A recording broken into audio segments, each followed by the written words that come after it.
a few Goldilock Bears podcasts with Vincent Cloud. John Nemitz. And David Lauer. And this is the show where we talk about our loves, hates, and indifferences, ambivalences, things we're on the fence about, whatever. Um, Usually, all three of us have something to say. I, for one, am Vincent Cloud, and I love cameras being everywhere. I hate hazing, and I'm indifferent to the constellations. A little index for you. Are we all doing this? Yeah, why not? All right. I love good little design choices. I hate road construction, and I'm indifferent to fake meat. Uh, I'm Dave. I love the Lord of the Rings trilogy. You And had me at I love the Lord. oh my God, that's good. I hate tipping culture, or I should say certain aspects of it. We'll get into the specifics later. And I'm indifferent to smartwatches. Ooh, sounds like we have quite the episode in store. But before we do any of that shit, we like to talk about old topics in a segment we call the Deja Fuse. I shall go. Vince, who loves cameras being everywhere. Okay. Um, my deja vu. So we were talking about we were talking about fashion. Then we were talking about women's fashion, and then I said the women don't dress up for us men. And then I see Dave when I'm editing this, and he's like, "Oh yeah, yeah, right," And I Yeah. was like, "Wait a minute, I really do mean that." Like, I don't think I think that they're these beautiful creatures that would just look like that anyways if we weren't fucking around. I think they like to dress up. They like pretty things and being surrounded by pretty things and stuff. And so, yeah, I really do mean that, Dave. They don't need us for shit. We just happen to like what they're doing. Yeah. I guess I didn't expect to have this thrown at me. I don't really have like a rebuttal chambered other than I kind of disagree. Oh Like my I God. I feel like a lot of and it's not like a sexist thing. Like guys do the same stuff for women. Like I went to college and like to get a job to make more money solely for women because I don't have a whole lot of standards myself. Like I never felt the need to, but I knew that other people have expectations of me. And so that's what like there's the majority of things that I do in my life personally are not because I want to do them. It's because societal pressure on me to do them. That's basically why I do most of the things I do. And, I try to resist here and there, but I don't put up much of a fight. I kind of just go along with society. And I feel like women, I don't know. So I look at life through that lens. So I just probably project that onto other people, assuming that they're doing the same thing. But maybe not. Maybe everybody else has got a pair of balls. So I I agree that maybe societal pressure is definitely the reason that a lot of people, men and women, try to dress fashionably and make themselves look nice. But I also agree with Vince, it's not necessarily strictly for their preferred gender as far as like trying to look attractive or appealing in that way. It's just like I wanna I wanna look good out, basically. Well, yeah, and I was gonna say, like, women compete with each other as much as they shouldn't. They'll admit they tend to do that. So another thing is just like dressing up and look like, oh God damn it, Debbie wore a necklace that's better than mine or something like that. And like I'm gonna buy a bigger one. I think that could happen. I just didn't want to come off as like, oh, all they do is this is for us and stuff. And I just never saw it that way. Yeah, just wanted to clear the air and put a big spotlight on Dave. Yeah. Well, I mean, I think it's kind of a gray area. I think some of it kind of is, but some of it isn't. Like girls love to get their nails done. No guy cares about how a girl's nails look. Like, so that is definitely like women do it for themselves or for other girls. They're not doing it for the dudes. Like guys don't care about your nails. Um, I mean, but there's other stuff that women do for guys. Like, and I don't mean for all guys. Like, they ain't dressing up all pretty for me. I'm not that guy. But there are other guys that they would like to look good for. True, true. And I wanted to say to throw the big spotlight back on me because I feel bad. You know what? I don't like those long nails. It's a new thing. I don't like it. Even I don't though, either. They terrify me. yeah, even though women are like, well, fuck you. We're gonna get longer now, you know? I'm like, I just never cared for it. I don't know. I find it amusing too, like when someone has a job where they have to type and they have those nails and they have to like take like a pencil or something and just like stab at the keyboard. Holy Yeah. shit. Or they're like on their phone and they're like trying to arch their finger so like the top of their fingernail isn't scratching the phone. That's great. All right, well, let's get the show started. We have to start with someone new. Dave, you want to start us off? Let's talk about my indifference. This is the boringest subject I have, so I'm gonna do it right off the bat. Hang in there with me. Uh, I'm indifferent to smartwatches. Um, everybody like I've said like, oh, I want to get a watch. And people are just like, oh yeah, I love my watch. And they're like have the Apple Watch version 3.0, 5.0. I don't even know what they're called. But I like my wife has had an Apple Watch for 2 or 3 years now. She loves it. And I'm just like, there's no way I would ever wear that. I'm like, well, why do you like it? She's like, well, I don't have to pick up my phone. I can just read my text messages on my watch. And I'm like, but I have something to read my text messages on my phone. Like, it just like the watch kind of seems like it does double duty. It's just like a smaller version of your phone. So you can see your alerts and your notifications. You can play some music on your something on your ear pods probably. Um yeah, I don't know. It does like a lot of different cool little things, but I I'm not like I'll wear like a regular watch, like not all the time, but like I used to. But there's just with the smartwatches, they're hundreds of dollars. They're expensive. And I feel like whenever I wear a watch, I'm always like smacking it on a counter or on a doorway. Maybe I'm a little clumsy and I feel like I'm just gonna smash it. Like my phone, I can at least put it in my pocket or set it down and I can not break it. But with one of those Apple Watches, I constantly feel like I would break it if I had one.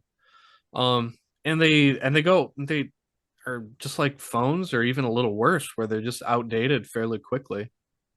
Um, so there's some benefits to it, it'll tell you more accurately how many steps you take in a day and your heart rate and cool little features like that, but it's nothing that I'd ever want to get. Do you have one, John? No, I've never had one. I have a non-smartwatch that I wear daily, and like that's I am somewhat intrigued by smartwatches, but honestly, like I just like wearing my normal watch, and the feature though, like you say you already have a place to look at your text or whatever. I think what is really intriguing to me is, like my phone's buzzing all day in my pocket. Most of the time it's like work bullshit that I don't care about. So it'd be nice to just be able to like look quickly and say, okay, don't care, and not actually have to like bring the whole phone out, look at it, swipe it away. Like that seems kind of nice. And my wife just bought like a Garmin watch for all like the health tracking features like this week and hasn't even set it up yet. So I'll have a deja vu in the future to report back on how that goes. But um, we'll see. I love the fact that both of you described or you guys have said if that extra work of having to dig into your pocket to pull your phone out. I don't get that. It's not that strenuous, is it? No, it's more like if you're at like an event, like sitting at like dinner with people or something, and everyone else is like slyly looking at their watch to like, you Okay. know, see what's happening, but then you're like bringing this brick up to your face, and then like you look like the asshole But you're because still you're like this, right? Aren't you? you can do it. You're more subtle than that. You know Oh, what I okay. mean? You're They're looking like, at it. Okay, the big hand is on number 3, and the little hand is. well, I've barely ever worn a watch. John, are you wearing one now? No, Hand check. not in the house. Oh, I mean, not I can put it on quick. Got it right here. slowly. I mean, slowly take it off again. Um, well, yeah, I've never worn a watch really. Like, I think, oh, there it is. It's a beauty. Holy Oh, shit, that thank looks you. nice. Yeah. Oh, thank you. Yeah, Very nice. Ooh, I like it. it's called a slow watch. It's got one hand on it that just goes around the whole circle once per day. And there's 24 hours on there. Yeah, That's awesome. I at like it. noon it's pointing straight up. At midnight it's pointing straight down. Everything else is somewhere in between. All right. Well, yeah, barely worn a watch, and I just never understood the appeal because we have our cell phones. But I do have to say, I never like. I only bought this stupid thing because for work, sometimes they need to get a hold of you. But I just do everything on my laptop. I don't care. It's just a stupid thing I gotta have. Um, Vince, you lasted the longest holding out before yeah. getting a smartphone before like anyone else. Like you're just like, whatever. You're like, not for me. I'm like, I can text on this, and you had the old fashioned phone forever. Oh yeah. Yeah, but eventually it got really embarrassing to pull out that phone. So I succumbed. But damn it, it might take even longer to get a smartwatch. I don't know. This action is kind of cool, I guess. Like you might look important, but I don't give a fuck. Like the watch thing, I just never wore. I think I owned a watch for maybe a month and then it broke. And I was like, never again. The heartbreak was too strong. uh yeah, I don't know. Yeah. My wife likes the phone for that reason that you said, John, because she's a teacher, so she doesn't want to have like her phone out in class. It's setting a poor example to the kids. So, but she'll have her watch on, and if there's a text message, she can glance at it discreetly, and it's not like where she has to pull out her phone, so it's more convenient for her. For me, like it's not applicable to me, so I just don't think I need one. Oh, actually, I just thought of something. I used to wear like the Fitbit sometimes. Like it didn't really have a display on it. I think it had like four LEDs on it to like tell you if you got your steps in or something. I don't remember even what they told you. But what's really nice about that, and I imagine smartphones or smartwatches do the same thing, that you can set an alarm and it just vibrates on your wrist. So you can be woken up in the morning without like having a loud noise waking your partner up, which is really Ooh, nice. yeah, that was nice. Okay, but I think in the classroom, because that was bothersome, fucking kids looking at their phones and stuff, because that's the fucking rule. Don't, no phones or whatever. But then you'll just have a bunch of kids just looking at their their smartwatch though, right? Like they would still be like, uh-huh, yeah, Columbus did what? I'm sure, Yeah. Columbus does what? Oh man. Well, segue challenge. Let's Ooh. check the time. Oh, it looks like this topic is over. All right. John, you want to go next or should I? I can go.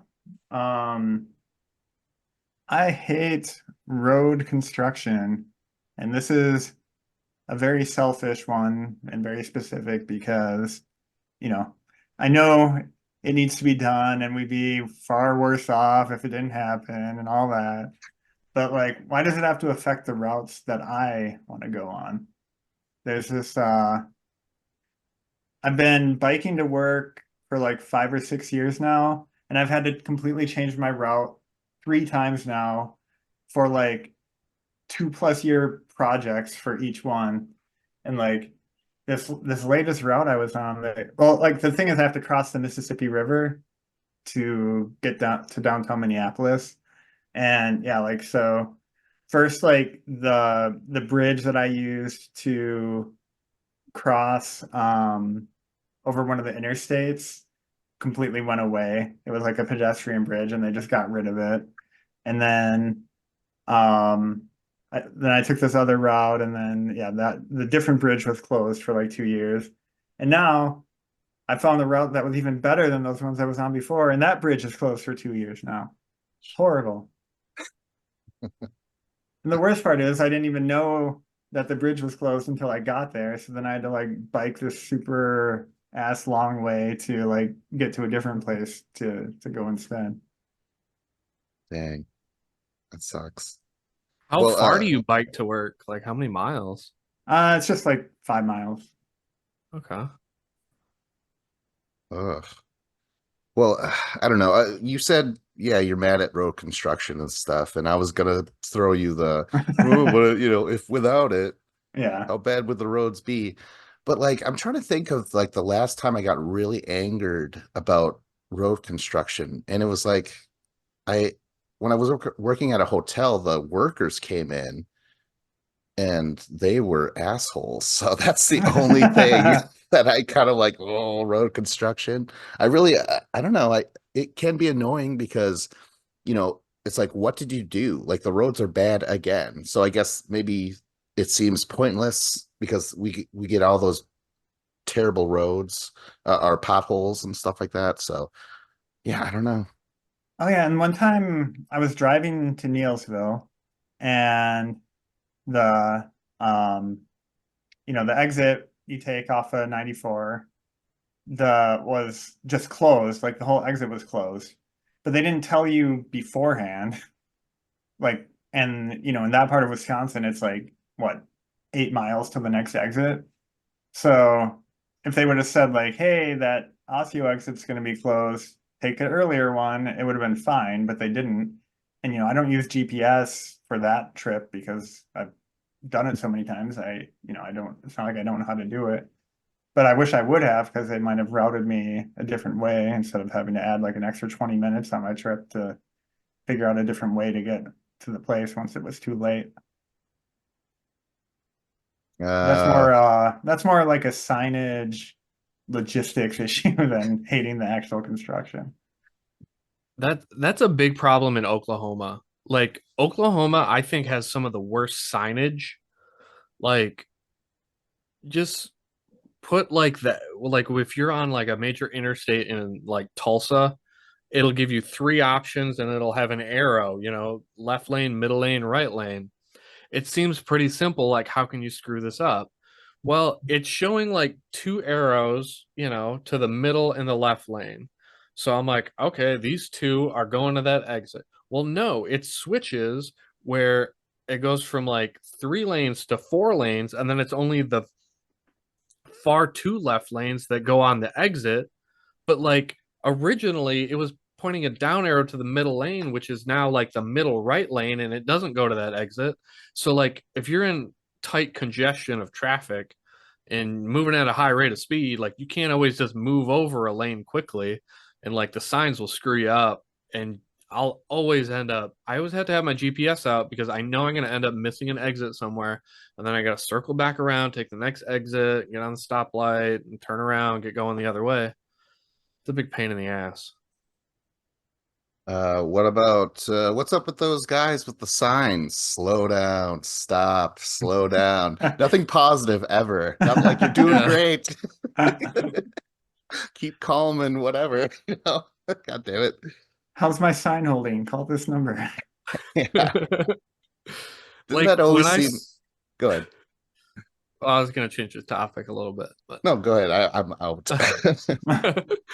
like when I saw that you were gonna do this road construction, John, I was just like, it makes sense because you're from like the Twin City area, and when I think of bad road construction, I think of the Twin City area because there's just so many miles of highways and roads in that like in that area, and it's like there's always construction, Yeah, and always. it's always multi-year projects too. Yeah, Like, it's just like I had to like I would relearn certain ways on like how to get to the Mall of America or how to go to the airport or how to get to like this football stadium or this basketball arena. And then all of a sudden be like, oh, this is open again. Like, okay. And then it's just like, oh, I can go on 35 south now, but I just can't go on the 494, the bypass, because that's going to be construction, and that'll be construction for 2 years. And it's like whatever way I would pick, it'd always be wrong, it seemed like. You know, something really bizarre happened when I was driving because I had to go visit my sister and she was in Milwaukee or no, Green Bay. But we would be, it's like a 3 hour ride and we'd be driving and it was so bizarre when we went from our roads to their roads where all of a sudden you're like, wow, their roads are so much smoother and it's like when you cross that quieter. county line, you mean? Yeah. Yeah. Yeah. Isn't that bizarre? Yeah, Like I it's always like found that amusing. Like without seeing any signs, you can always tell when you're in a new county. and our county sucks. Like we probably have the worst roads. Yeah. Oh my God. Like, I always felt like Wisconsin and Minnesota had pretty good roads, and that's because they're always under construction. Um, like Illinois, I felt like Illinois always had really bad roads. Um, which was annoying because they have so many different toll Yeah, booths I that you know have to go by, and they're you, like paying to drive on those really bad roads. yeah, you pay them $8, and then you're just don't, just like your shocks are bottoming out in your car, and you're like, oh my God, my it feels like you're gonna blow a tire half the time going up through some of those bumps. Well, Segway challenge. Let's exit off this bad road and oh no, this one's on construction. We can't Ah, take it. damn it. Dead All end, right. turn around. Okay, so I will go. What do you guys want? I love cameras being everywhere. I hate hazing, and I'm indifferent to the constellations. I want you to choose. No, Dave, you choose. I'm looking at the constellations to tell me the answers. Oh, A yeah, little daylight here still. we could do constellations. Why not? All right, so indifferent to constellations. I can only point out the Big Dipper or the little one. I don't even know which one I find first. But I'm like, Big hey, dipster. it's that little dipper thing. They're spooning up there. Uh, and I could point out Orion, right? Because it's got those three, the belt, Orion's belt.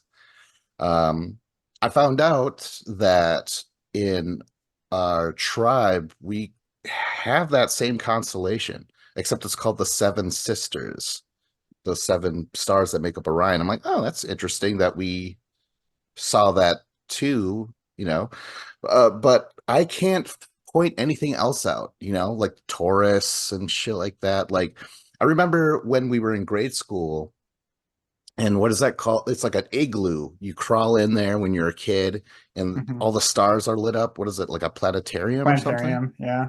Yeah.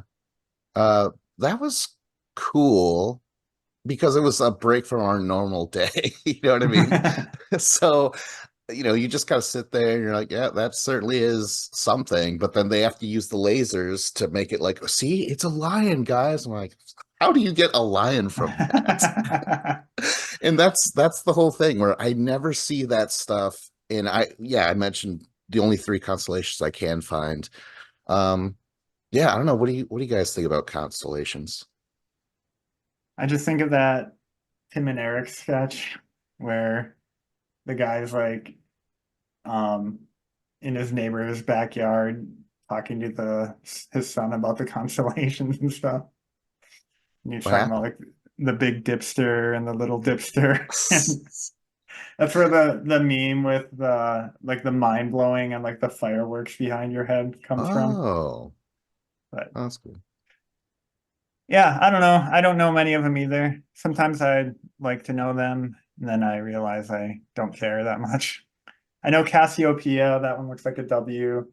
Oh, Um, oh yeah, I was gonna say the Subaru logo is a constellation. that I think is that we call the Seven Sisters actually. Oh, But I don't know if that's the same Seven Sisters as you're talking about or not. maybe you guys had seven sisters. You know what I'm talking about? With their long nails. Okay. All right. Well, what Is about this you, how they Dave? Do you is this how they came up with the seven brides for seven brothers? Is this related in any way? It's gotta Uh be. like I remember having like I think it was like a Christmas present or something when I was a kid, like one of those planetariums where you turn off all the lights in your room and you turn it on, and it had like it was like a dome, like a little circular ball, and then you would have to replace the tops on it. So it would be like spring, summer, fall, or winter. And then it would have you could spin it. So you'd pick like your month or whatever, and then it would accurately like represent how the stars would look outside, which is, I mean, it's kind of cool, but at the same time it's like, oh, why don't I just go outside and look at the stars? uh but like I just remember it feeling like a bait and switch to me, because it was like you see like like the crab for like Capricorn or whatever, or you see the bull, the Taurus, and you'd see like Orion's belt, and it was like a belt, and there's like a person, and you're seeing like these drawings of all this stuff. But when you look at the night sky, you're like, okay, like I see those three dots, or I see, yeah, that kind of looks like a spoon, I guess. But it's like I feel like back in the day they would just sit around the campfire, and they don't have TV or anything, so they would basically just like sit around and like drink beers and smoke and just be like, all right. And they'd have like parchment and pen, and they would just like kind of copy what they would see in the sky. They'd put down a bunch of dots, and then they would just start connecting the dots, and they'd be like, oh, okay, this is going to be this. And then they just made a booklet of all these different things they could see in the sky. And I mean, I don't know. They're trying to make it seem cooler than it is, because I don't know. Yeah, is it just us making it cooler for ourselves? That's how bored we were. Because I don't know. Like they're like, "Oh, this star makes this shape." But I'm like, "Yeah, but what about all those other stars around those stars? Like why is it that we chose those over these, you know?" Yeah, you kind of have to forget about some of the stars. They're like, Yeah. no, just focus on these 20% of the stars. The other 80, like, Well, I was eh. actually going to say that, like, ironically, it's kind of easier to identify constellations here in the city because you can't see most of the stars. So, like, the ones Oh that are bright yeah. enough to come through, you're like, oh, yeah, that's Orion showing up loud and clear. And then you get out where you're actually in a dark sky area, and like, I'm just like disoriented because, like, there's so many stars, I can't tell what's what. Yeah. Really? The artificial light like works as a filter. It filters out the dim stars. Shit. I was gonna say that I used to have this phone app that you could like look at, and it would like it used, like the gyroscopes and compass and whatever in your phone, and wherever you're pointing it, it's like showing you what the constellations are that you're looking at. But what I used it for was like it would also show you where like the planets and stuff were. So if you're like, oh no, where's Jupiter right now? And then it would show you, and that was pretty cool. Yeah. I don't like the constellations at all, but I love astronomy, and I would love to have a telescope to be able to look at like the different planets and stars. Like I love that stuff. It's super fascinating. But just like constellations, it's kind of like astrology where I'm just like, eh. I had a telescope growing up, and it's just you still don't see those, the correlation. Why is this meaning this? But what do you guys think is the most popular constellation? Orion's Belt or one of those dippers? Because that has to be the top two, right? I'd say the Orion you can really only see, well, at least at night in the winter. Oh, So really? I'm No, gonna go with the Big Dipper. not the I Little would Um, do like Dipper. the Big Dipper because that's the one I always look for. But that's just kind of a personal thing. and I do use the Big Dipper actually as a tool to find the North Star. Because if you look at like the bowl of the dipper, and you then like follow the and then you follow the two stars from the front of the bowl. They arc towards the North Star. And that's the Big Dipper, not the Little Dipper? Right. The Big Dipper points to the North Star, and the North Star is, I think, in the handle of the Little Dipper, I want to say. Oh, all right. Do you guys remember? For some reason, they would always bring it up when we did the planetarium thing. They're like, and there's Betelgeuse. But that's not a constellation. It's just this fucking star, right? That's right. Yeah. Yeah, but they would always bring it up. It's like that, even as a kid, I'm like, it's a stupid star. It's red. I'd rather say Beetlejuice 3 times than look at that thing. I don't know. Yeah. So would I. You know what? So far this episode, none of these topics are really grabbing us. We're all just like, I don't know. Well, hopefully, there's better topics up ahead. Let's do segue challenge. Um, Let's let's connect the dots. Yeah, I was gonna see let's see patterns and things because we're bored of this topic. All right, go ahead, Dave. Um, let's talk about my love. I love the Lord of the Rings trilogy. Um, I I don't know. For like, I think every like age group has their own trilogy. The age group before me, was probably Star Wars, the original Star Wars trilogy, or maybe it was Indiana Jones, that was your trilogy. Lord of the Rings was my trilogy. And like people younger than me, like Harry Potter, it's not a trilogy, but like it was their series of movies. Maybe I don't know. Hunger Games isn't even a trilogy because they made like 4 movies. Yeah. Um, Twilight. Twilight, yes. Oh, the We're Gray, bastards. the Shades of Gray, right? That was a trilogy. Yeah. But Oh, like Lord of the Rings, the trilogy is just so great. I love it. Um, Peter Jackson like just did an incredible job with those movies. It's like the books. I've read some of the books. I haven't read them all. They're kind of a tough read. Um, but like Peter Jackson did like a great job of like taking, you know, the best parts of the book and transitioning that into a good screenplay for a movie, which is not easy to do because a lot of times books into movies, it doesn't work out. But like I feel like these movies are just phenomenal. Acting is great, story is great, the special effects were great. um just like the dialogue is like so memorable, and even like a lot of the dialogue in the movies is not actually even in the books. So I mean, and that's, some people don't like that, but I mean the movies are great, so I'm like I have nothing I'll complain about. um and the it's so perfect, like that trilogy. I just feel like Fellowship of the Ring, Two Towers, and Return of the King, they're just, I don't know, like I can watch any of them, and like to say which one is my favorite, it's I would probably say the Two Towers, but it's like I don't like Return of the King because it's the last movie and it's the ending, and the ending makes me sad, and I don't want to watch the ending. I'd rather watch the beginning or the middle. even though they Uh, prolonged that ending, you still didn't like it. They were like, we don't want to stop either. yeah, they like that's the one complaint is they could have definitely tidied that up a little bit. It's Um, the no you hang up of movie. yeah, Especially Well, with those extended editions. Holy shit. Whew.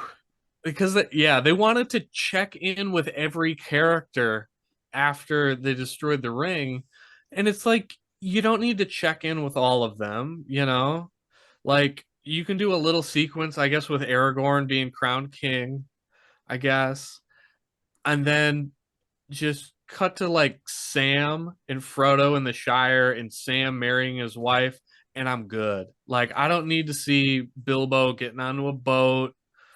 I don't need to see the other hobbits. Like I don't care. Like Legolas, whatever. true fan. You're like, oh, you can get rid of this. But that's like the only I think valid complaint is that long ending.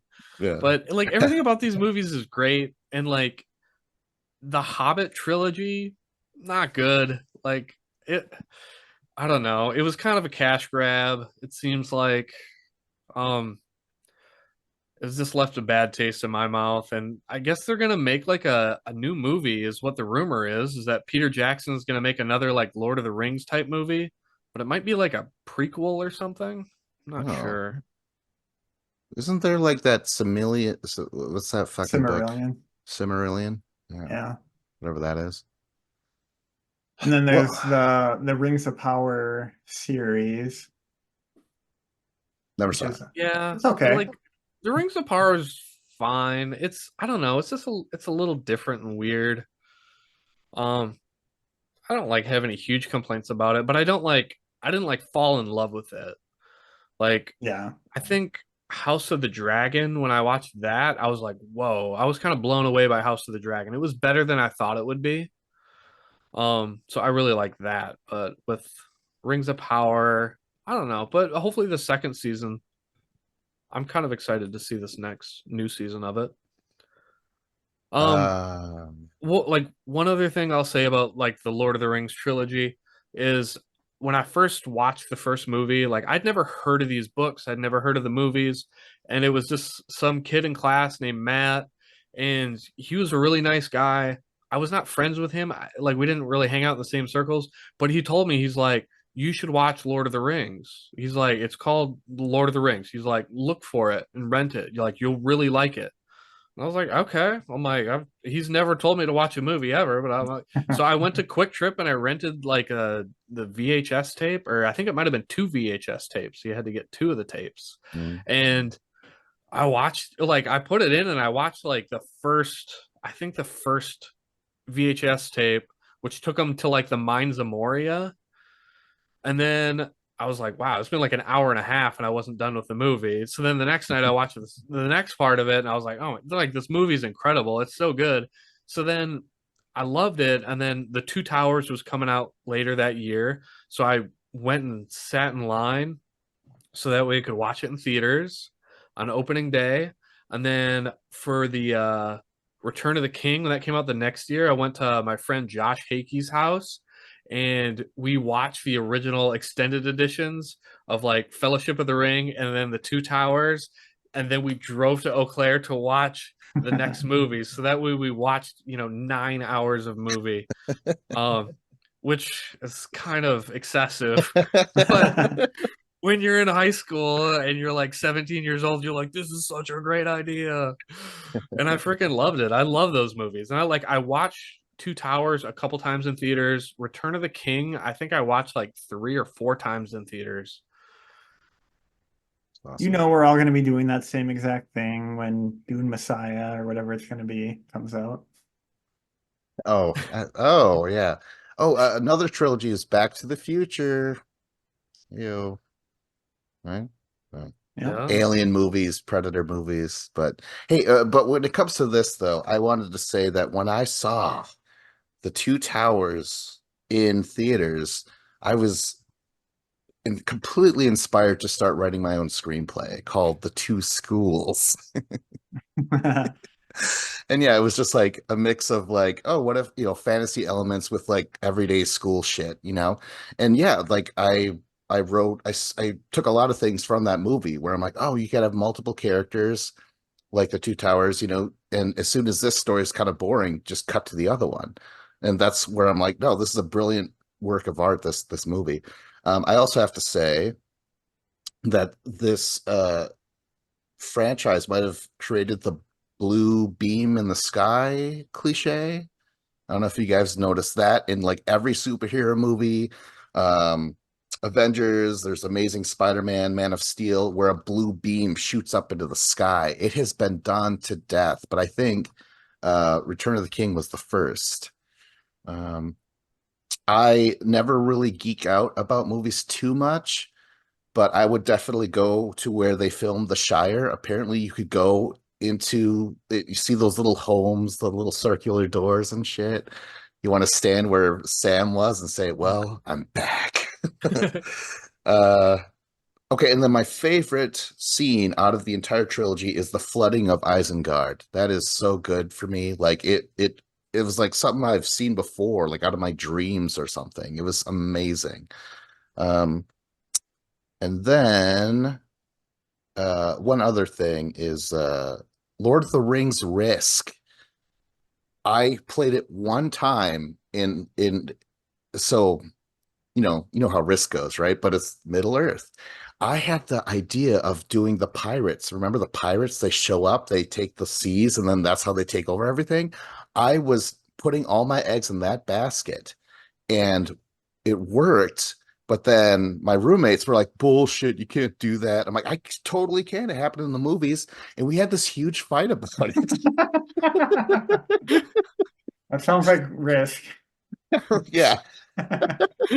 But the Middle Earth was in the palm of my hand. I could have swore I won that ship, but they were like, "Well, we'll allow you this time, but never again." I'm like, "All right, well then we're never playing again." So it was fine.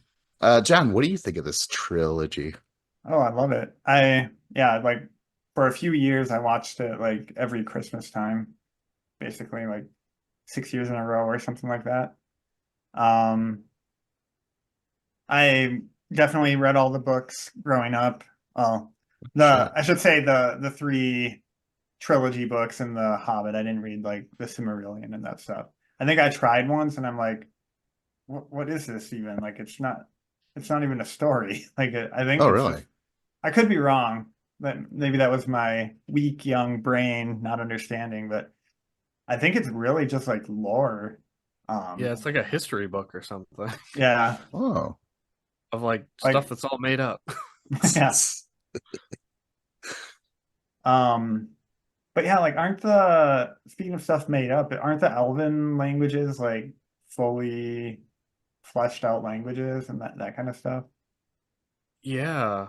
I like my friend, he was really into that. He was like kind of inspired by the fact that J.R.R. Tolkien like started like this elvish language and like came up with all the symbols and characters and words that like my friend, he ended up like he wanted to learn like Egyptian hieroglyphs and stuff like that. He became like super fascinated with languages and like learning obscure languages. That's cool. Wasn't there a joke that he came up with the language first and he's like, "Oh, might as well write a story around this language or something." Oh, okay, so let's get cynical a little bit. The Eagles. Why didn't they take the Eagles the whole time? Because Sauron is like a god of evil, and if he like if he just sees three eagles flying right for Mount Doom, he's just gonna take them down. That's why they had to like smuggle it with the hobbits because they're so small and insignificant that you would never think that, oh, that little thing is gonna have the ring of power. It's the ring of power. Like it's gonna be like some, strong badass thing that's gonna have the ring, I, right? I, I assumed the Eagles were only able to get that close is because it was in the middle of that war, right? The whole thing was a distraction. Remember that? Yeah, Yeah, exactly. yeah. Aragorn and Legolas and Gimli, they're all like, yeah, all right, we're staging this big war. And then they're like, all right, all the troops are like, hey, I think we're going to get our asses kicked here. We're kind of outnumbered. They were like, trust me, there's a plan. What's the plan?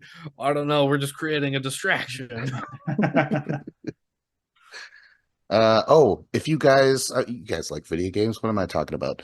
Since you guys like video games, have you played the Lord of the Rings video game? Oh man, I don't remember which one it is, but The ones on A it's couple of PlayStation them. 2. maybe, I don't know. I know that I owned an Xbox, so it was, oh shit, which one was it?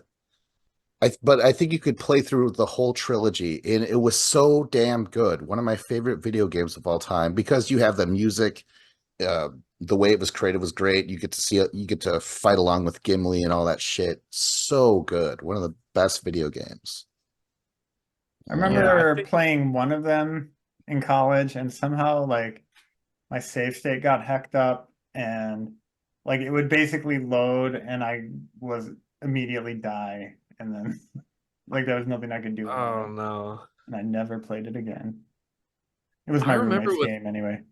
I remember with certain games like that where I would play like Borderlands and then like if it saved in like the wrong spot and it would like auto save, you would just like you would respawn and then you would just end up dying or getting stuck somewhere. And it was like, Yeah. why did it? I'm like, let me go back in time. I'm stuck. I can't do anything. One of my But favorite parts. Oh, sorry, Dave. But real quick, when I was playing the game, our friend Jordan was there playing with, and he's like, "Oh, this is my favorite part. Tell Gandalf to summon the asteroids." And I kind of stopped. I'm like, "Asteroids? Oh, you mean the catapults?" He's like, "What?" I'm like, "Yeah." The orcs are getting, hit with rocks that are from the castle. They weren't asteroids, but damn it, Jordan, that's an awesome thing. I wish he would have done that. Just summon asteroids from space. Oh, that would have been good. And now that's going to be my band's name if I ever form one. Summon the asteroids. was that Oh, Jordan Rouleau? yeah, yeah. Oh, okay. That sounds That like sounds something like you would something say. you would Yeah. say. Yeah. That's hilarious. Yeah, those games were awesome. I think they were probably on Xbox and PlayStation 2. Like I had Two Towers and then I had Return of the King. And I love those games. And anytime there's like a used game store in my town, the last time I went in there, I was looking for those games and they didn't have it. But I was looking for those games and I was looking for like Tony Hawk Pro Skater 3. But they didn't have that either. Uh, R.I.P. Bernard Hill. He played the King of Rohan. He just passed Yeah. away Mm. recently. Yeah. One of the greatest speeches ever, like before they go into battle. Like so good. Yeah. That was good. He definitely I'm glad he made that movie after Titanic because like for the longest time, like you fuck up. Oh my god.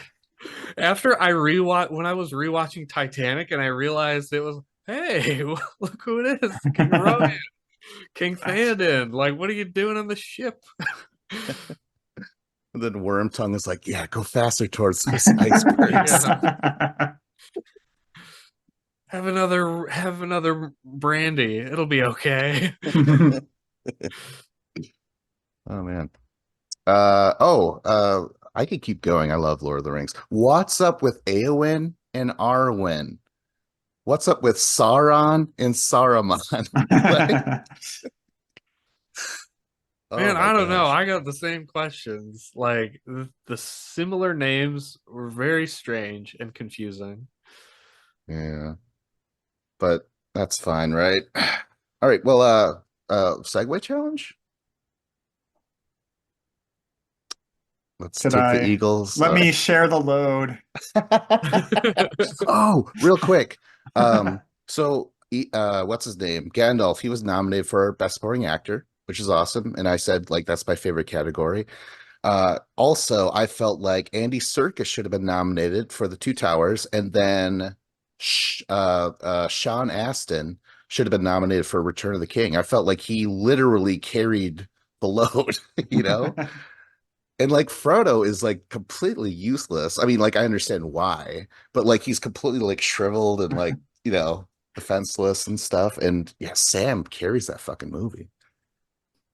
Heck yeah. Oh, Yeah. wait. I saw there was some meme or something like on TikTok, and they were talking about like, so when it's like the ring doesn't understand like transferative powers.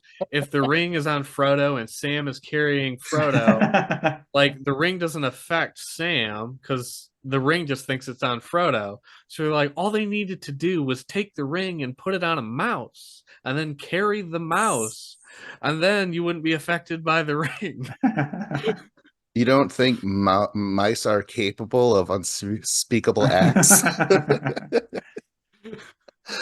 I mean, that mouse is going to disappear and you won't be able to find it. Oh my God. It would Yeah. be risky. It'd be lost for another 4,000 years.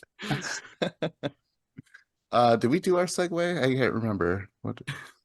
I'm gonna share the load Oh yeah. You know and what? No, he should have got down take for on the it. next topic. All right, is it me I or think it's John? It's me. John. Yeah, Yeah. it's John. I am indifferent to fake meats. I haven't eaten real meat for about a decade. Um, and honestly, when I quit eating meat, like the fake meats were not good. Um, and like it was definitely a transition period where just a meal didn't feel complete unless you had something like a meat, like like even if it's like tofu or seitan or something like that. Um, but by now, like I can just eat like a plate of veggies and beans and stuff, and that's perfectly fine. Like that feels like a meal to me now, where years ago it never would have. Um, at the same time, though, I'm glad that all these like new corporate ones exist, like the Beyond and Impossibles and stuff, because it used to be like I'd get dragged to a restaurant with coworkers or something, and there'd literally be nothing on the menu that I would want to eat. And now at least like, oh yeah, there's a Beyond Burger or something, or like Burger King has the Impossible Whopper now, so I can be in the middle of nowhere in Wisconsin and still have like, oh, I can go eat a burger actually. Um, I I think it'll be interesting to see what happens from a health perspective. I think these are probably healthier for you than eating like red meat, but I I don't know if they're actually healthy for you in a like super processed food kind of way. I guess time will tell. Um, but yeah, overall, glad they're there for me in a pinch, but they're not something I seek out all the time. So the Impossible Burger, like I was going to order one for research. I was like, oh, get an Impossible Whopper. But then I remembered I get anxiety when I use the drive-through anyways, because you never know. Like they're like, just give me one fucking reason to spit on your shit, you douchebag. You know what I mean? And I just feel like if I would have been like, can I get an Impossible Whopper? They're like, oh, that's it. I don't know. I just like that's a future topic, just doing the drive-through, probably an indifference. Because yeah, I sometimes I'm like, I just want a nice greasy burger, but then I'm like, yeah, but they sometimes like, hey, have a nice day, sir. Like, what'd you do to my burger? you know? Yeah. So I didn't try it. You, it's okay or what? Yeah, The they're impossible. fine. Yeah. Hmm. Like, I've heard people claim that, oh, I couldn't tell the difference. And I've heard other people claim like, oh, it's good, but I can totally tell the difference. Um, I don't know. I I like them well enough. Yeah, like even like sometimes in the summer I'll get something like that and like throw them on the grill um at home. Although I tend to like there's like the old veggie patties I always used to get before um these even existed where like you can see like chunks of carrots and stuff in it and Oh, like no. they have like a really like weird taste, but it's a taste I've become accustomed to, if that makes sense. Like, oh, these are my weird burgers. I've had an Impossible Burger, and it was kind of like you were saying, where I was like, it was good. Like it was better than I expected it to be because I've had like fake meat before, and it was really gross, I thought. But then I had Oh the yeah, like Impossible Burger, and I was like, oh, it's better than I expected. But like you can tell the difference for sure. Um, I don't know. I can't really. I eat. I was trying to like think of like how I can like take this topic from my own perspective, and I feel like from as a person who eats meat all the time, I was like, I also eat fake meat because I eat chicken nuggets and hot dogs and pepperoni and salami, and they're also processed that it's basically fake meat. Like there's meat in it, but it's so processed that like a hot dog isn't really meat. Like it's this weird, like it's its own thing. It's over there where it's just, I don't know. I eat weird, gross stuff all the time. Have you Like, guys? but I would definitely, I don't know. I eat like some of the processed stuff, but like I definitely prefer, like if I was gonna have a burger, I just want like an organic like burger. It can be grass fed. It doesn't have to be grass fed, but just like not like a Burger King meat patty. Those are just so processed and gross tasting. I'd rather just have like a nice like steak or a chicken wing, but like none of the other additives. Just give me like the real thing. That's to me, that's the best because once like it's with anything, whether you're eating like cereal or crackers or you get so much everything you find at the grocery store is so processed nowadays that like you can find yourself not eating like real food all the time unless you like actively go out to make sure that you're getting, your fruits and vegetables and, going to the I don't know, even dairy, a lot of dairy stuff is processed. Have you guys heard of the lab grown meat? Yeah, I have heard. I've heard there's constantly um progress in that science, but I never actually see anything like where people can actually buy it and eat it, I guess. Oh, we're not that close or whatever. I don't know. I don't follow it really, so Hmm. we might be way closer than I think. Would I just you? always see people like on Reddit and stuff would always say like, oh, if they had lab grown meat, I'd switch to that 100%. Um, but I don't know. I would try it for sure, but I don't have a desire for it. Like the stuff I've eat is like whatever. It's real enough that I don't have a desire to actually eat animal flesh. Yeah, I mean, would that be? It would still be flesh then, right? Like that's what they're doing, right? Yeah. Yeah, So but like that's so weird. yeah. So like if you don't eat meat because you don't like meat, then you're not gonna like that. If you don't eat meat for ethical reasons, I'm sure you can make arguments both ways on lab meat. It would all depend on the specifics of how they make it, probably. Yeah, that's the thing is like I want to understand the science of it. Like how are you getting this to work? Like how is like in like the weird pictures you've seen on the internet, it doesn't look like real meat. It looks like a weird like gelatin jello that's like pink or red or orange. And you're like, that's chicken? Like, I don't know. But I don't know. But like I'm sure they'll be able to like take it and like grind it up in a hamburger or chicken nuggets and you would never know the difference. If you're trying to have like a ribeye steak, you're gonna know the difference because the texture is not gonna be right and the flavor won't be right. But if you're making like pepperoni for a pizza, like you're not gonna know a difference, I bet.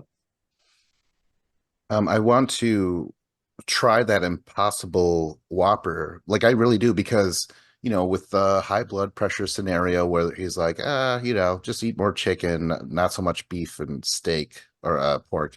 But like I said, I sometimes a fucking nice burger is can be just perfect sometimes. So yeah, if I could have a Impossible Whopper, that'd be awesome. I would love that.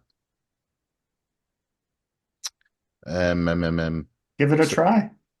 I They're Yeah, fine. I think for like the health side of it, I think you're fine getting a cheeseburger, but just don't get the fries with it, and don't get like a sugary soda Well, with it. what's the fucking Like, point if I can't get fries? I mean, I think the fries are really what's bad because it's just like soaked in fatty oil and like I don't know. Not that the burger's any healthier, but it's like you're taking two bads together, and you don't want two bad things together. Yeah. The enemy Get of the my apple dippers, enemy Vince. is my healthy meal. Oh God. All right. Segway challenge. Uh, uh I have nothing. All right, well, let's I, scrape the grill. I think we've gotten all we can off of this Let's topic. fake it until we make it. Yeah. Ah, all right. Me, I will go. Okay, what do you guys want? Cameras being everywhere or hazing? let's go with Panopticon. Oh, cameras? Okay.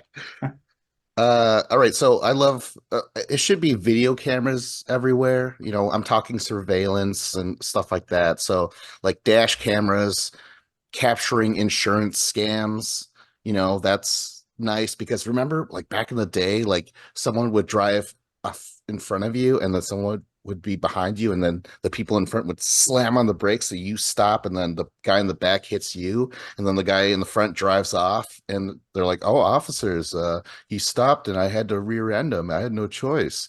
And then that's the scam, right? Well, not so much with the dash cameras. That's cool. Also, I like it when cops leave their body cameras on. That's always nice. It's a nice treat when they do that.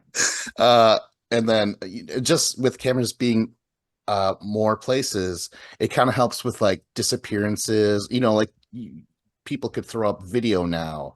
Um, and then there's like P. Diddy. They just showed video of him beating the shit out of his girlfriend.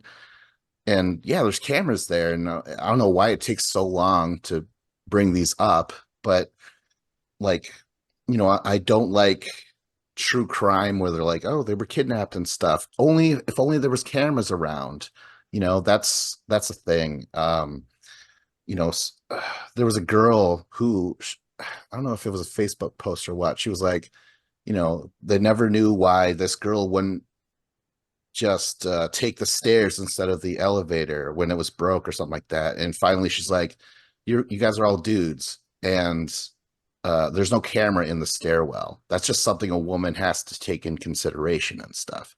Like, so yeah, more cameras.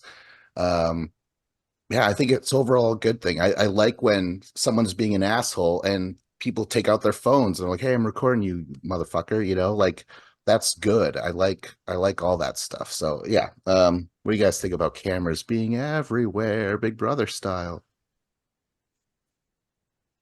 I like it. Art, Um, like I don't know. I used to dislike it and be like, oh, this is gonna be horrible. There's gonna be cameras everywhere. And like I really thought it would be like the worst. But like the only time I get upset now is like, man, why wasn't there a camera there? Like somebody should have seen this happen. Um, and it's like something happened in the town I'm in or live next to in Bartlesville, where they released this video of this cop arresting this grandmother, and this grandmother is trying to take her granddaughter to the hospital, and the cop had his whatever they call it, the chest camera, his body cam, and he had turned it off for the initial part of the interaction. And then the only time he turns it on as he's got her face down and he's arresting her. And then he gets her up, puts her in like the cop car, and he's just yelling at her. He's like, all right, what happened? And then she starts to explain, and then he cuts her off, and then he just starts, because he just turned on his body cam, he's setting the narrative for the body cam on what exactly happened here. He's like, you did this, and then she tries to correct him. He's like, shut up, let me finish, don't talk, or you're gonna get arrested. And he's being an awful person. This lady's just trying to take her granddaughter to the hospital because she's like got a bloody nose and she's throwing up blood because there's so much blood like running down her throat. And this cop is upset that, she rolled up her window at him and is like, I'm trying to go to the hospital. And he got offended. But like, and it just pisses me off because I'm like, that's why they have body cameras, to make sure these people don't act like assholes. But then they have the option to just turn it off. Like, it's, it's crazy to me. Like that they even have the option to turn it off. They Yeah. should get immediately fired if they turn off their body camera. But yeah, I don't know. Cameras are great. Like if someone's acting like an asshole, like you said, you pull out that camera, 9 times out of 10, they start to wisen up and they kind of tone it down a little bit. so when used responsibly, this all sounds great.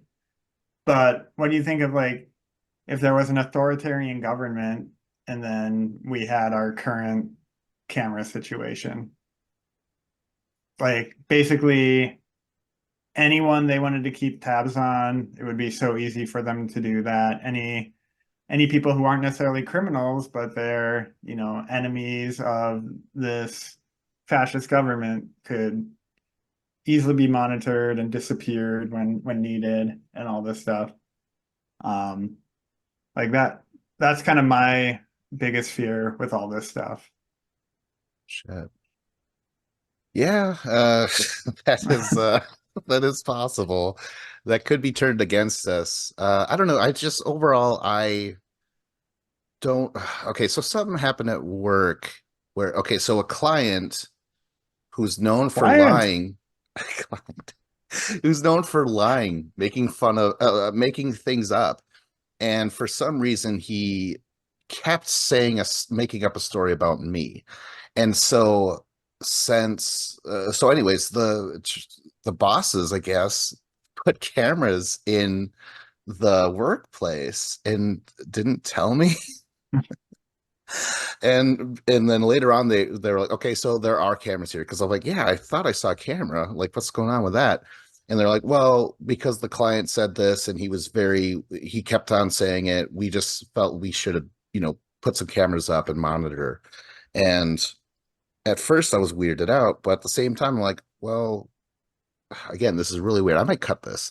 But there was a lot of like corruption and bullshit going on at work that I wasn't part of. If anything, they were targeting me and shit. So I was like, keep the cameras up, because you'll see people leaving messes for me. You'll see this and that. But eventually they're like, no, we don't. I don't know. They took the cameras down. But honestly, put the cameras up there because I'm not doing anything wrong. So yeah, if it's an authoritarian thing, I'm fucked. But until that happens, I actually started to feel more and more safe with cameras in there. So yeah. Yeah.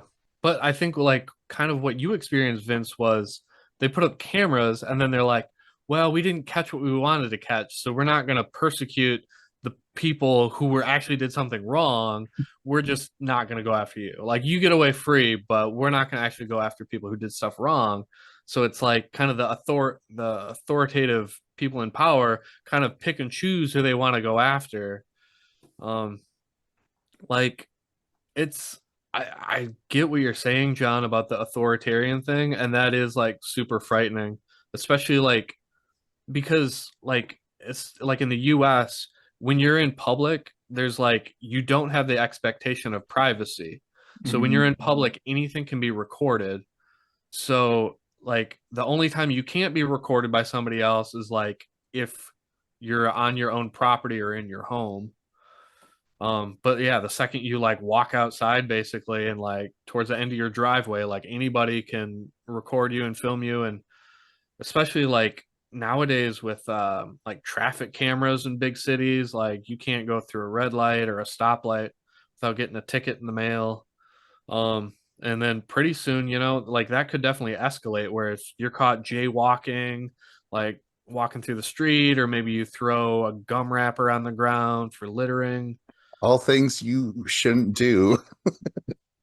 That is true, but the thing is like who's policing it? Because they can see two people do the same thing, but like a cop can see two cars speeding, but he's gonna pull over the one that he doesn't like. You know, Yeah, the selective enforcement. yeah, that's the scary part because it's like then the people who are in power just get to choose who they want to be an asshole to. This is all possible, yes. But I will, another pro for this was fucking capturing a lot of those January 6th assholes, because all those cameras and stuff. Um, Quick tangent. I always wondered why wasn't that all that footage available for the public to just visit anytime they want, so they could be like, is that Bill? That's totally Bill. You know what I mean? And like, turn them in, for money or something shit like that. Like, yeah, those. Seems like they didn't Well, need to because like most of them had their cell phones on them and their cell phones were tattling on them. Yeah, and like I don't think none of the January 6 people were really trying to hide themselves at the time because, well, the thing is like I've looked for it now and they've like scrubbed a lot of it from the internet. But like in the first couple weeks, there was lots of footage where all these protesters are at like these steel gates, and then the cops get like a call on the radio and they're like, okay, yeah, we can let them in. And they're like, okay. And the cops like move the gates out of the way and they open the doors and they got the green light. And some of the cops started letting them into the building. And then like in the interviews, like some of the cops were like, yeah, like that's what we were told to do. And then other cops were like, we never heard that radio transmission. So like there was some kind of either miscommunication or somebody was telling them that they could let people in. And the second they let some people in, they're just gonna run amok and do crazy shit and start breaking shit. But yeah, I don't know. It did seem like they were, well, who was it? There was one of the senators said that she was like fearing for her life or something, but like she had actually like been escorted out like 4 hours prior to it happening, and she was like way away, far away from like the events that took place. But like when asked about it by the media, she was like, "Oh, I was in danger for my life," and I was like, "No, you escaped like 4 hours ago. You were fine." That's like any event. I remember like when the 35W bridge collapsed in Minneapolis, everyone you talk to like, oh yeah, I drive over that bridge every day, but just that day I decided to take a different way home from work, and like, no, you don't. Uh, Who was we're it? But Uh, Seth MacFarlane. He was like, "Yeah, I was gonna get on that plane on 9/11, but I slept in and missed my flight." Uh, I think we're out of frame, so to speak. all We're right. losing So focus here. going back to this topic, I'm like, I consume so much sci-fi and like Black Mirror type of shit that like it didn't even occur to me that you thought like the surveillance state was a good thing, and that I just thought you meant like, oh, it's nice that wherever I go, I have a camera on me and I can like take a video. Like I literally thought that's what you meant. Uh, no, this is a little bit more meat, so to speak, yeah, I don't know. to It's this. a great topic because there's pros and cons to both sides. Yeah. Like I love I have a Ring camera like on my doorbell. Oh yeah, Um, yeah. yeah, so like if I get like a package delivered, it's awesome. Then I can see if someone like comes to my door. But at the same time, like there's the negative parts of it where it's like, well, even with technology now, they can do deep fakes. So even like in the future, like as we're watching like video of someone like, oh, there he is, it could be a faked video. So even like everything can be a lie because like the video camera is there to tell us the truth, what really happened. But if they can just CGI someone else's face on there, then all bets are off. Even without Marky. that, I'm like, I don't want a Ring camera because like, like I lock my doors and all that stuff, and I'm sure like maybe a couple times a month, maybe someone walks up and like jiggles the handle, see if it's locked or not, and then it's Mm. locked, so they walk away. I don't want to know that's happening. What? This is Like, not what I thought you were gonna say. well, no, like if it's already happening and it's fine, then it's fine. Like, I don't Oh, need to okay. like add more, like make my wife and I scared that people are trying to like break into our house if it's just like something that's always been happening and nothing bad has ever happened. But I mean, okay, But so I was just gonna say real quick, what if, with that camera, you could see whoever that individual is, and you could put that information out there. Like something happened here in Eau Claire where they post on Facebook, they're like, "Hey, don't trust this guy. This guy showed up at my door and stole some stuff or whatever." And then someone was like, "Oh shit, my stuff was stolen." So they looked at their own cameras and stuff and figured out who it was. So there's another pro there. I love this back and forth, John. What else? And what else is bad? I can keep going. I've never on my Ring camera, I've never seen any strange person just coming up and like trying to open my door. But if I did, I guarantee you, I would spend $700 or $800 on more cameras, sides of my house, back of my house. I'd probably buy another gun. I'd be like sleeping with it, like they're coming to get me. I don't know. I'd be way too paranoid. Oh man, that is so weird, John. That you're like, I don't want to know that. That's it. I mean, it's interesting. I don't mean it like weird in a bad way, but I just did not expect you to say like, I'd rather live in like ignorant bliss or what.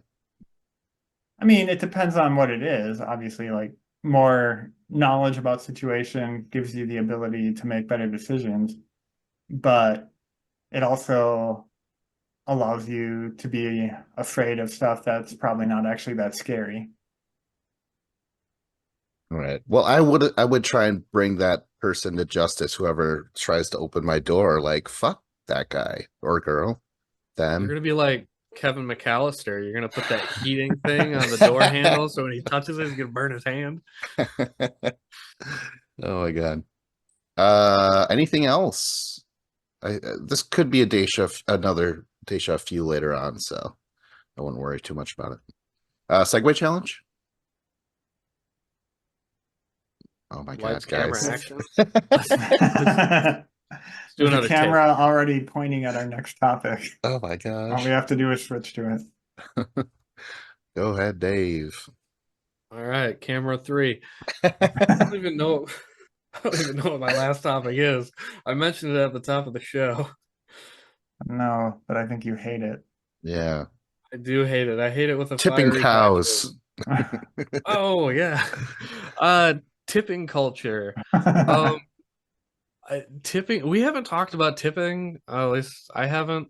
I don't know. Like people have talked about this topic to death. Like famously, like in Reservoir Dogs, that Quentin Tarantino movie, they talk about tipping, and they're like, "Yeah, why should I leave a tip?" And I don't know. They had a bunch of dumb reasons, and like I don't like tipping either. Like I think that people should just get paid for their wages, from their establishment where they work from.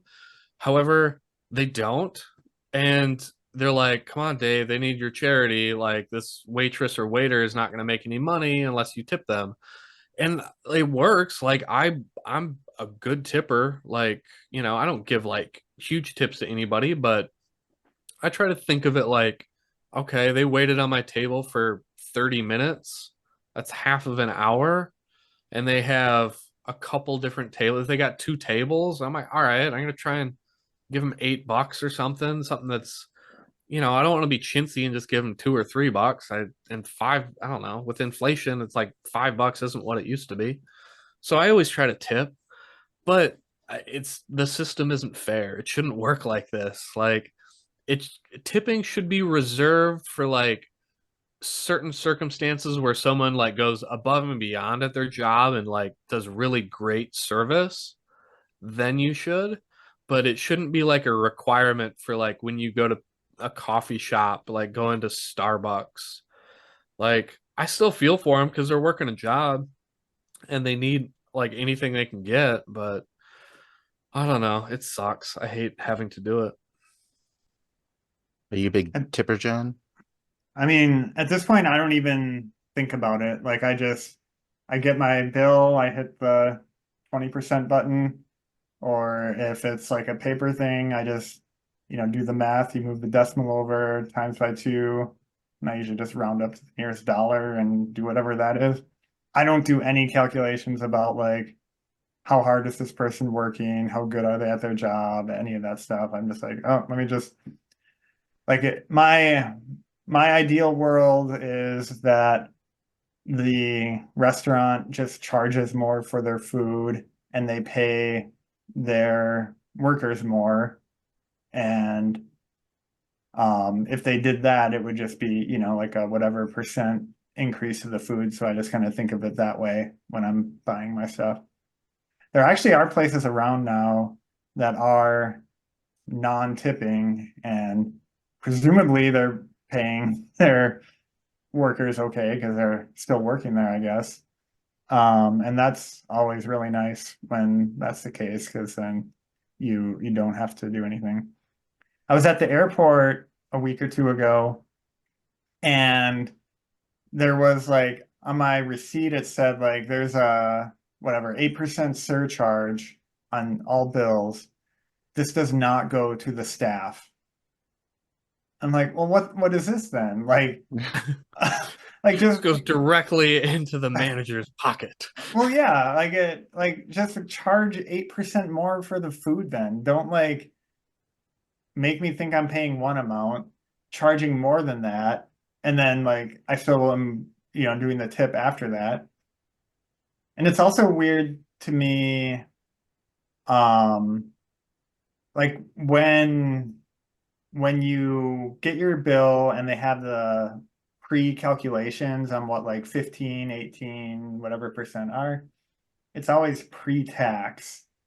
And I always just do the math post-tax. So like I guess it's higher or whatever, but um I know until I notice that I'm like, oh, am I supposed to be doing this calculation before they do the tax? Yeah, like it's just confusing and like we've lived here all our lives. J- uh, John, you've been to Japan, right? Yeah. Don't they consider it like an insult to tip or something? Yeah. Did you Like learn the hard way? no, I knew Uh, before I got there, but like there was like a couple places where like they were actually really good, really friendly, and like overly helpful for me being an ignorant foreigner. And I literally asked like tipping okay, and they're like no, like they wouldn't take it. And like who knows, maybe there's some like really like like back and forth, like they have to deny it one time or you know what I mean, like that kind of thing. I have no idea, but You need to get like a piece of tape, like double-sided tape, and be like, shake their hand and then stick it to their hand. And like Europe is weird because it's like it's not zero tipping, but like Americans tip huge compared to what they tip over there. So like you would literally like round up to the nearest dollar or euro or just, throw an extra euro coin on there or something. And that would be normal and fine. hmm. All right. I just wanted to say that, and I think we brought this up. Waitresses who flirt with you for a bigger tip, I am not a fan of. I could bring up Jordan again because we were at a restaurant, him and I, and then the waitress like sat right next to him and was like really laying it on thick, you know. And she was thick to add on. But like I see this shit. I know when it's just for the tip, but of course Jordan's just eating it up and his meal, and afterwards he gives her like an insane tip, writes his number down. And she called immediately. And they're married now. Yeah, yeah. But that's always fucking weird. Same thing with bartenders where I'm like, you're gonna be like, we're not gonna have a thing here. Like, if anything, yeah, I don't know. It was just weird. I don't really care for that. I think it's funny that it's considered bribery if you tip a cop. Oh man. But yeah, I don't know. I really like when you order food nowadays, everything could be included in that online order. You don't have to give that person the money itself. And that's another thing, that weird thing of like, this is how much I think of you. These few dollars, and if they're like so grateful, like, oh, thanks. And sometimes they're like that. Sometimes they just take your money. Sometimes they're not thankful for the tip and stuff. So I'm glad that that's all erased, where I don't have to see a face. I just give them their tip. And recently I've been upping the tip because there was a video of a guy, probably from the Ring, the doorbell camera, where a guy's like, it's a really nice house, and he drops off their pizza, and he's like, oh great, nice house, thanks for the $5 tip, and he walks away, and they're like, what? Like, yeah, so I don't know, it made me start tipping just a little bit more, even though I don't have a great place here. I don't know, it's just that human interaction that I'm glad I don't have to deal with anymore. Yeah. Yeah, I've had that too, where it's like I ordered some pizza. It was like $33. I like they gave me the receipt to sign, and I rounded it up and I paid 40. So I gave him like $7 in tip. And I thought it was a pretty good tip. And the guy doesn't even say thanks. He's like, see ya. I'm like, see ya? That's all I get? Just a see ya? And what I really hate is like with DoorDash, if you do something like that, where you have to put their tip on there before they deliver your food. So I'm supposed to tip them $5 or $6 and hope that they're speedy and Yeah. like bring me my food. But That's a good then, point. you know, and then sometimes they'll do like a double dash thing where they deliver food from the same restaurant to somebody else and they stop at their house first. And then by the time they get to your house, and you're like, oh, my food's like cold by now. Like, what the hell? That's a good It's point. like, it's like, I can't take my tip back. Like, now it's like, you get nothing. Yeah. Guys. I remember uh someone, there was movers, they brought some piece of furniture, and I didn't tip. I felt really bad. I completely forgot. Like, oh, I guess you tip movers, right? That's a thing, right? Yeah. But I don't know. I swear to God, like I just had this sectional delivered, this L-shaped couch, John. Um, and I ordered it online, and they're like, we could either drop it off at the garage, which is, the money that you already spent, or for an extra $150, they will bring it into your apartment. And I was like, $150? No, like I'm not gonna do that. And then they show up and they knock on my door. I'm like, hello? And they're like, yeah, we're here to bring the couch in or whatever. I'm like, oh, I actually didn't pay for the deliver it into the apartment. And he looked at his phone. He's like, oh yeah, I guess you didn't. And I'm like, and I don't have any money to tip. But out of the kindness of their heart, they brought it to the outside door. So I just had to move it like 20 feet by myself. No tip. So I don't know. It's kind of a non-story, but it's edited. Yeah. Sounds like a big L. L-shaped couch. It also can be embarrassing too, because like sometimes I think like, oh, does this person think I'm trying to impress them by leaving a big tip or something like that? Yeah. Which it always feels awkward. Yeah. There was something about, maybe that's what the Japan thing is, where they're like, don't give us, don't look down your nose at us and give us these little dollar bills and stuff. I don't know. That whole thing is just an awkward exchange. I'm really glad I don't have to deal with it. But Dave, like you said, you have to tip beforehand.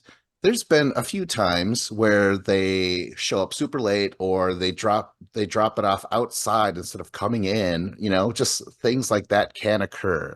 But overall, I'd rather be mad by myself than be mad looking at that person. You know what I mean? I don't need that. Yeah. I remember when I went to Mexico and I was at like an all-inclusive resort where you get like all this free food and stuff. I didn't realize like the whole money thing is weird because I have to like go to the ATM with my American debit card, and it does like its own exchange rate, which I know it's stiffing me like probably 15 to 20% probably. And I'm getting all these pesos, but like peso, it's a different currency, and I'm not entirely sure. Like I have to pull out my calculator to figure it out exactly. Only you Um, had a smartwatch, you could just do it right there. yeah. Ugh, damn it. But there you are, like a fool, having to But dig into your own pocket. so like Everyone's looking at you through their cameras.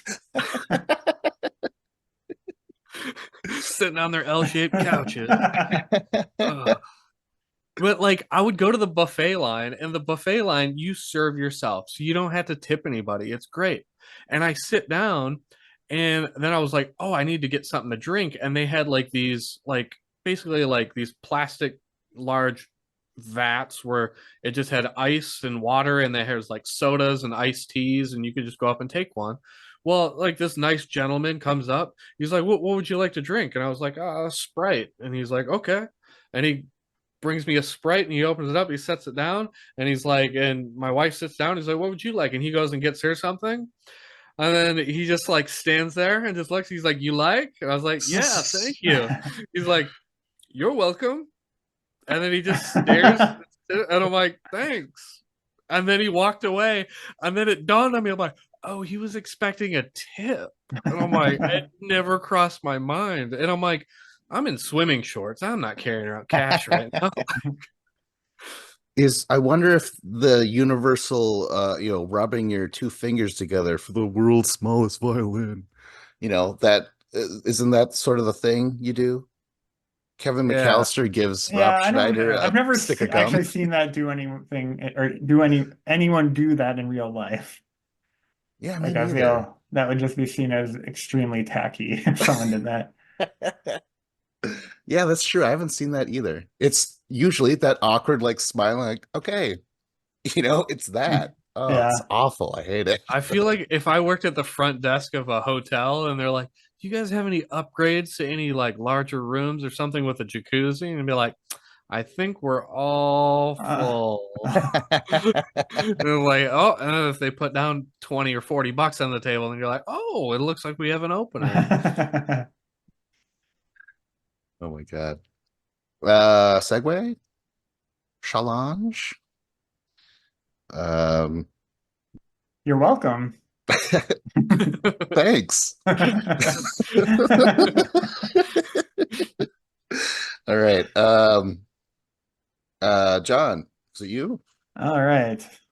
I love little design things that just make things better. And um like these are like very insignificant things. I have a handful of them here. So like let's say you have like containers and they stack well, and you have like other ones that stack horribly. Like, the ones that stack are way better. Or like you go around now and like stairs have like these horizontal lines on them, so it's like they're like highly visible. You can tell there's stairs there, where to step, all that stuff. Um, I was vacuuming my car the other day, and I was like taking the mats out, and there's like these little hooks on them that keep them in place so they don't bunch up underneath the um, accelerator and brake pedals. I'm like, oh, that's really smart because like I've had a lot of floor mats bunching up under there before. Um, Now, like with modern ATMs, they make you take your card out before you get your money out so you don't walk away without your card. Because like nobody's going to walk away from an ATM without taking the money because that's what you went there for. But you might forget to grab your card if they take it. So I'm just thinking of all that kind of stuff that where, like somebody just put a little extra thought into it. It solves a problem that isn't necessarily the main focus of whatever the thing is, but it just makes it that much better. Wow. Yeah, I should have asked you what you meant by this. At first, I thought it was like a TV show or a band because you were like little good, whatever, little good design things. And I had no idea what you meant by that. And Oh now that yeah, you should have asked. yeah, I really should have because now I'm thinking like, I don't know, what do I appreciate? Because it sounds like that's what you were doing. You're like, oh yeah, this is a nice day. These little conveniences. So I don't know, Dave, do you have anything? Um, like, I don't know, this is like a deja vu, but like a chair with lumbar support is great. And it's like a lot of chairs don't have it, but when they do, it's super nice because it's like, they were very thoughtful in this design. Um, I think a lot of things that are like handheld nowadays. Like I just got a new OtterBox phone case, and on the sides of it, it's like the plastic is like rippled, so it's kind of grippy where it doesn't slip. So it's I don't know, just like little things like that are like either like ergonomically help you hold on to something better, either make it more comfortable or more non-slip. Those are always really nice things. Doors where the handles like clearly indicate if it's a push door or a pull door. Mm. Ribbed condoms. For his pleasure. Could. Yeah. Yeah, I don't know. I small designs. The hoodie, that's a great design. I don't know. Oh man, actually I have a hoodie where there's like a neck part that comes up, and so it's almost like a hoodie and a scarf in one. Pretty good. Okay, well, what about those those hoodies that go over your eyes, but there's like a vision, like a thing, a band you could look through? I don't think I've seen that. Oh, wow. That's new Get to yourself me. to a hot topic Yeah, I immediately. guess I do like the thumb holes in the sleeves though. So you Yeah, I can was just gonna wear them say like that. up to here. Yeah, those are Yeah. my favorite. Okay, well then, what about mittens with the string attached between them so you could wear them through your coat? So you don't lose a mitten because I you're used a to love those. 6-year-old. I always got picked on in school though. You're like, oh, you're gonna lose your gloves. Ugh. You were beaten intermittently. Shit. Well, I don't know. Oh, there was a cool shoe I had when I was a kid. They were called kangaroos. And in the shoe, there's a little pocket. You open it up, you can put coins in there.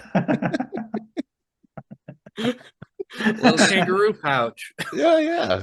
That was a And real so it seems thing. like the last time you enjoyed anything was when you were 7. Yeah, yeah.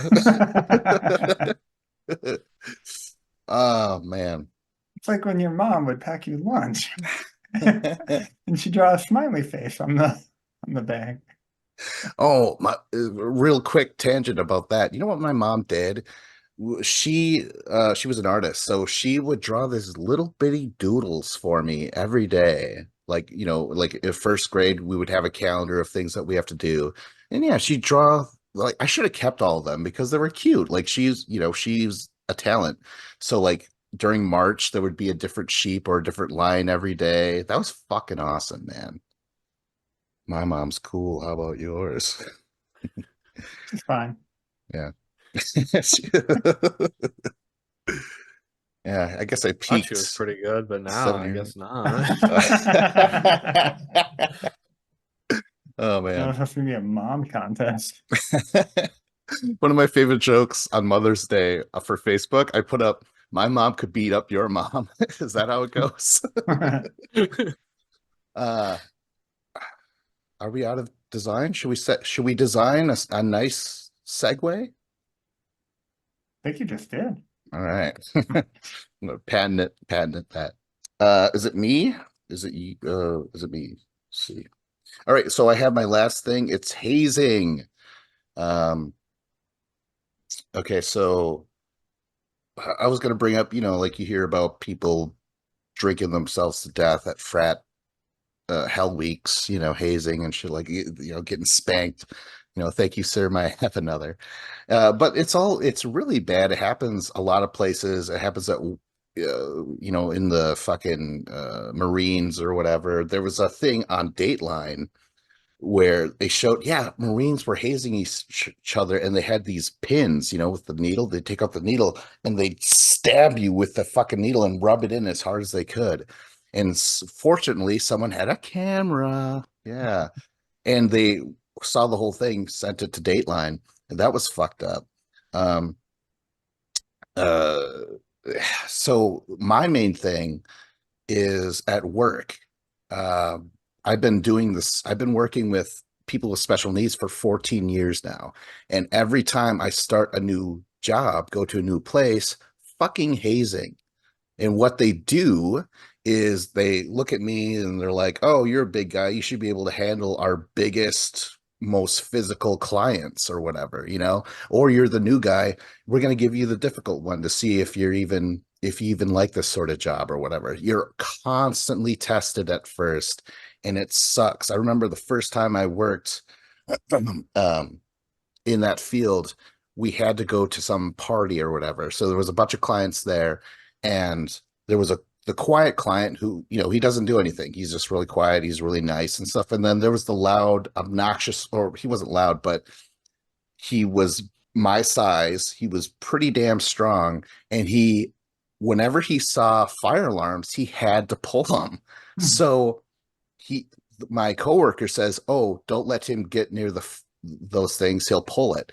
And so he just sat with the quiet one, and I had to deal with this dude trying to push past me in front of everyone, and him just like getting inches close to like pulling the switch. And my fucking coworker didn't lift a finger, didn't help me at all. And that sort of thing happens all the time. Every time I would start, they would just like a little, trial by fire or whatever it's called. Yeah, whatever that is. And it's super annoying. You could say, I've been doing this for so many years, they don't care. I experienced this again when I joined football in high school. I joined as a sophomore. So all the people my age hated it. They were like, "Oh, Cloud doesn't have to fucking clean up and put stack the shit, stack the pads like we had to do when we were freshmen." So they gave me shit because the seniors weren't making me do the stuff the freshmen on the team were doing. And that really created some problems where it was ridiculous. I was like, "I'm sorry that I didn't join when you guys joined." And yeah, it was so stupid.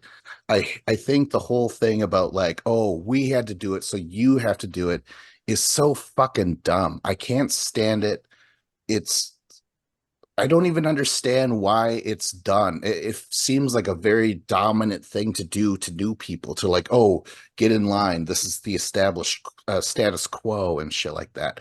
I don't like it at all. And I read a lot of lists of people that die from these crazy ass hazing that goes on at colleges alone, like sexual shit, forced to do crimes, horrible, horrible shit. But what do you guys think about hazing?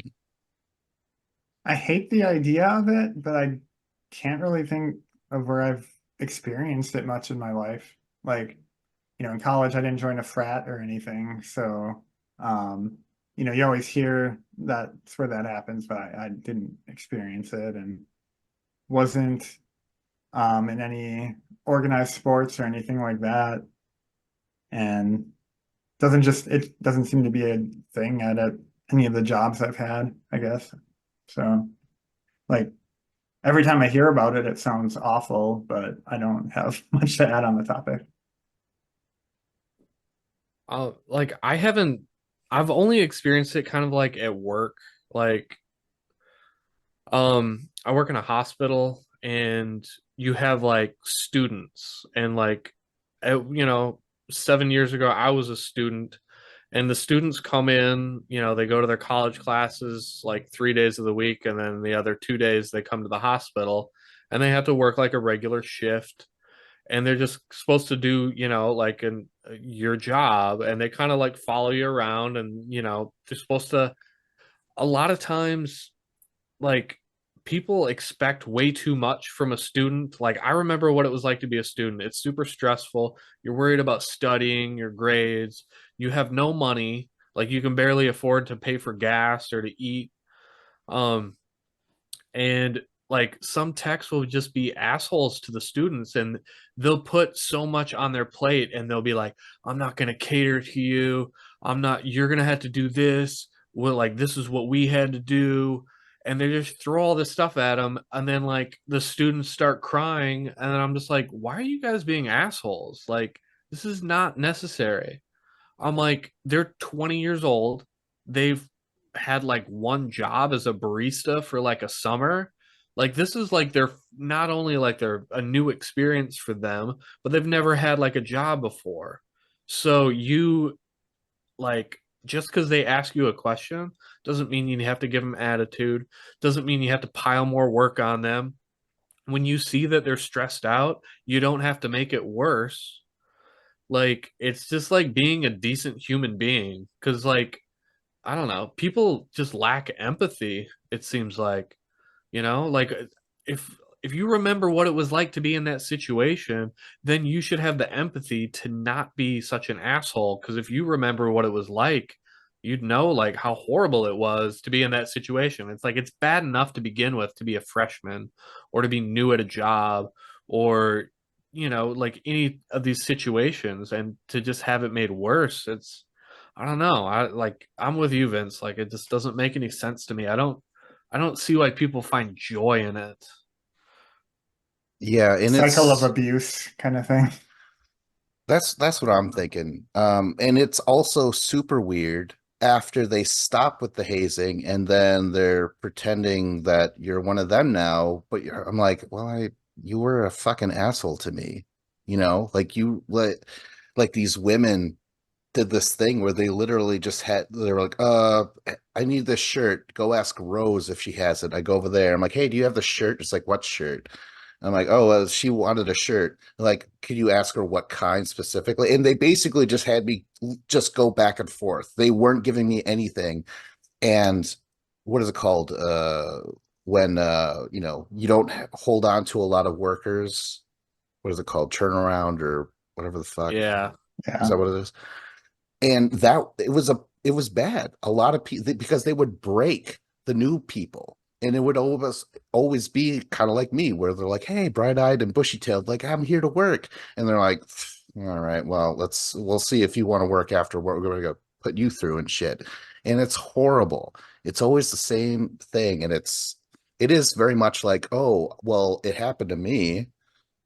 I don't know. I think it has to stop. And that's the other thing I was reading about, where like in these colleges when people would die because they stuck something up there, or they were forcibly stuck something up their ass and it caused this weird thing, and just anything, a lot of bodily stuff. They would die, and then the parents would get involved, and then they want to get rid of hazing in that college. That should be all around. I think it's so stupid. It's again with the turnaround thing, I don't know. It's bad.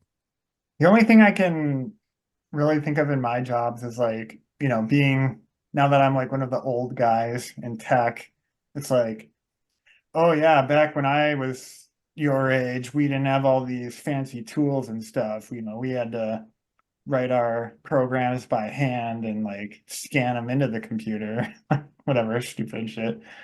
But I mean, that's just like more complain bragging things, like I accomplished so much without all the advantages you have, which is like shitty to do to people, but it's not really at the same level as what you're talking about, I think. Yeah. uh I don't know. I wouldn't do it to anyone. I don't give yeah, why can't you remember being new and nervous and stuff? But no, by that time you're fucking old and bitter and you're just like, nah, misery loves company. You know what I mean? It is by far the worst thing about starting a new job. It would be that shit. All right, well, was that the show? What a What? downer. Yeah. Is there any way we could kind of pick it up a little bit? It's kind of No, we're hard. gonna stay toxic. Yeah, let's maintain this mood until the next episode. My one regret is we didn't make James do all the shit we had to do when we first recorded. Oh man, he had it Rem- so easy when he came Yeah. in. Yeah, remember when Zoom was only 45 minutes long and we'd have to rush our stuff? Yeah. Yeah, God damn it. All right. Well, in the meantime, like, subscribe, comment, go to a few goldilockbears.com. And this was Vincent Cloud. John, it's And David Lauer.